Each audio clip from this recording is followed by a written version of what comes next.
नमस्कार दोस्तों, ऐसे ही पाकिस्तान के मुंह से हिंदुस्तान की तारीफ सुनने के लिए सब्सक्राइब करना ना भूलिएगा हमारा न्यूज़ चैनल आवाज़ हिंदुस्तान को।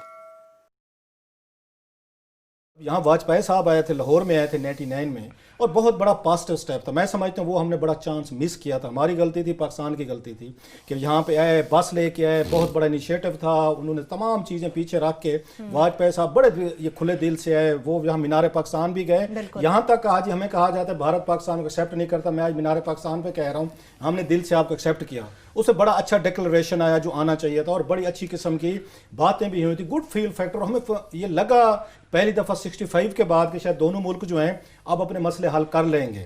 उसके बाद कारगिल हुआ अनफॉर्चुनेटली, और कारगिल के बाद तो साफ ज़रा एक इंडियन का बनती थी कंप्लेंट कि हमारा प्राइम मिनिस्टर आपके पास गया है, आपके साथ कमिटमेंट्स किए हैं, हम उसको मसले को हल करने की तरफ जा रहे हैं।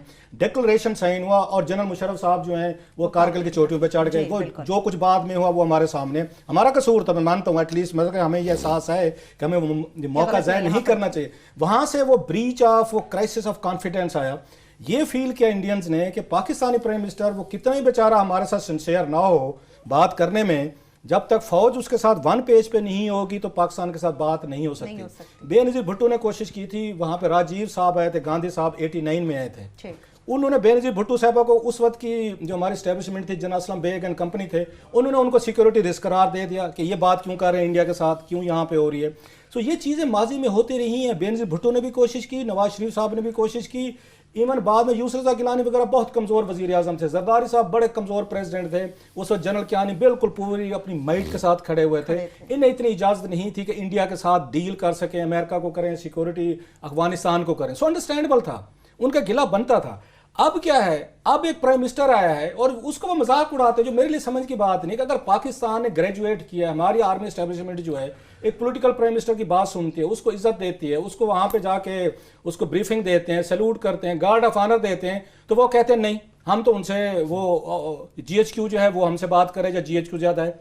अब प्रॉब्लम यह है कि पाकिस्तान में जब भी फौजी हुकूमतें रही हैं तो इंडिया में पीस रहता है कंपेरेटिवली। जो वो ये समझ जनरल मुशर्रफ साहब रहे। अब ये देखें कि जनरल मुशर्रफ साहब के दौर में 2001 का सिर्फ वाकया हुआ जब इंडियन पार्लियामेंट पे अटैक हुआ था।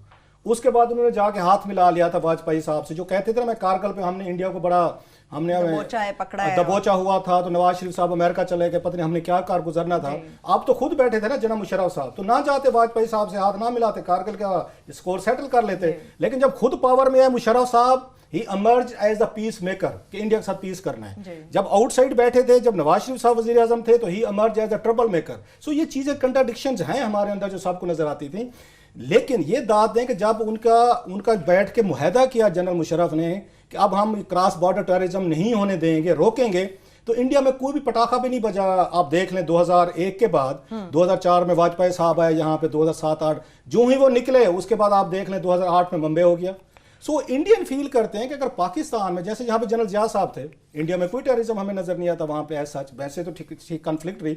सो इंडियन ये बड़े इस चीज पे कैल थे कि पाकिस्तान की तरफ से अगर हमारे अंदर कोई यहाँ क्रॉस बॉर्डर कोई यहाँ एक्टिविटी ना हो, तो शायद फौजी हुक्मरान अगर पाकिस्तान में बैठे हों, वो हमें कमिटमेंट दें, तो शायद हमारे यहाँ पीस रहेगा। सियासतदान बड़े वीक हैं, इनकी फौज सुनती नहीं है। ये अगर नवाज शरीफ की तरह या बेनजीर की तरह हमसे कोई कमिटमेंट कर भी लेना, तो इनकी सुनता कोई नहीं है, घर में कोई नहीं सुनता। So they always look towards Pakistani GHQ।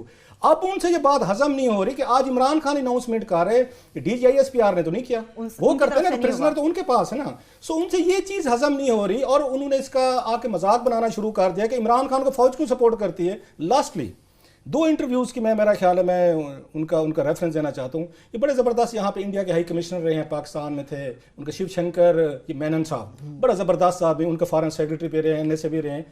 उनके दौर में बड़ा एक अच्छा हमने देखा है दौर देखा। उनका मैं इंटरव्यूज़ देखा मैंने कुछ महीने पहले, उन्होंने भी इसी चीज़ को तनकीद की है इंडिया पे। उन्होंने कहा जनाब हम माजी में भी तो ये बातें करते रहे ना फौजी हुक्मरानों से, अगर बाजवा साहब सपोर्ट दे रहे हैं उनको नवाज ने, उसको इमरान खान को, तो आपको बाजवा साहब से बात करने में क्या हर्ज है। ये उनका था, शिव शंकर मेनन साहब का इंटरव्यू मैंने देखा। ऐसे ये दला साहब जिनका कह रहे हैं रा चीफ हैं, वो कह रहे हैं आपका मसला तो नहीं है कि आपको कि हमारे प्राइम मिनिस्टर की और अगर आर्मी चीफ के तल्लुकात बेहतर है हमारे GHQ के और प्राइम मिनिस्टर के, तो आपको इससे क्या परेशानी है। आपने आगे डलाग करना है, बात करनी है, अगर आपको रिजल्ट मिलते हैं जो आपके ख्याल में मिलने चाहिए। तो ये पाकिस्तान का मसला है कि GHQ और प्राइम मिनिस्टर ऑफिस अगर सेम पेज पे हैं, आपको तो खुश होना चाहिए कि पहली दफा पाकिस्तान में प्राइम मिनिस्टर भी पावरफुल आ रहे हैं जिसको GHQ सपोर्ट करता है।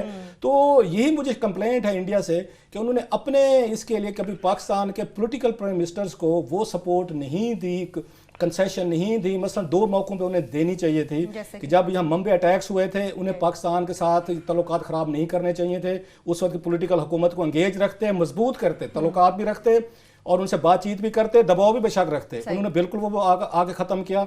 बाद में जब सर्जिकल स्ट्राइक नवाज शरीफ के दौर में हुए तो नवाज शरीफ को भी वो सपोर्ट मेरा ख्याल नहीं मिल सकी जो उन्हें उस वक्त देनी चाहिए थी।